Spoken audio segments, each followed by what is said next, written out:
નમસ્કાર મિત્રો, વિડીયોમાં તમારું સ્વાગત છે। જી હા મિત્રો, અત્યારે હાલ મોટા અને મહત્વના સમાચાર સામે આવી રહ્યા છે। તો મિત્રો, સમાચારમાં વાત કરીએ તો સુરત જિલ્લામાં વધુ એક હત્યાની ઘટના સામે આવી છે। ઓલપાડ તાલુકાના પરિયાર ગામની સીમના ગૌચરણમાંથી હત્યા થયેલ 20 થી 25 વર્ષની ઉંમરની એક અજાણી યુવતીની લાશ મળી આવતા ચકચાર મચી જવા પામી છે। ઓલપાડ પોલીસને જાણ કરતા પોલીસ મથકમાં પીઆઈ CR યાદવે પોલીસ કર્મીઓ સાથે ઘટના સ્થળે દોડી આવ્યા હતા। જી હા મિત્રો, અત્યારે હાલ મોટા અને દુઃખદ સમાચાર સામે આવી રહ્યા છે। તો મિત્રો, સમાચારમાં વધુ વિગતવાર વાત કરીએ તો પોલીસે લાશનું નિરીક્ષણ કરતા જણાવ્યું હતું કે 20 થી 25 વર્ષની ઉંમરની યુવતીને કોઈ અજાણ્યા શખ્સે ગળા તથા પેટના ભાગે તેમજ બંને હાથે તીક્ષ્ણ હથિયાર વડે ઘા મારી ગંભીર ઈજા પહોંચાડીને લોહીલુહાણ કરી ઘટના સ્થળે મોત નિપજાવી ફરાર થઈ ગયો હતો। જી હા મિત્રો, અત્યારે હાલ મોટા અને દુઃખદ સમાચાર સામે આવી રહ્યા છે।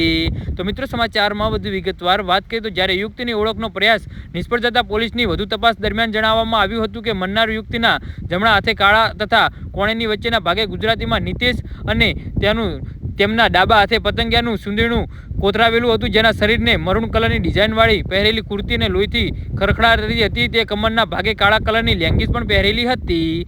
જી હા મિત્રો, તો આના વિશે તમારું શું કહેવું છે તો નીચે અમારી કમેન્ટ બોક્સમાં જરૂરથી જણાવજો અને અમારી યુટ્યુબ ચેનલને સબસ્ક્રાઇબ કરવાની ભૂલતા નહીં। વિડીયો પૂરો જોવા બદલ તમારો ખૂબ ખૂબ આભાર।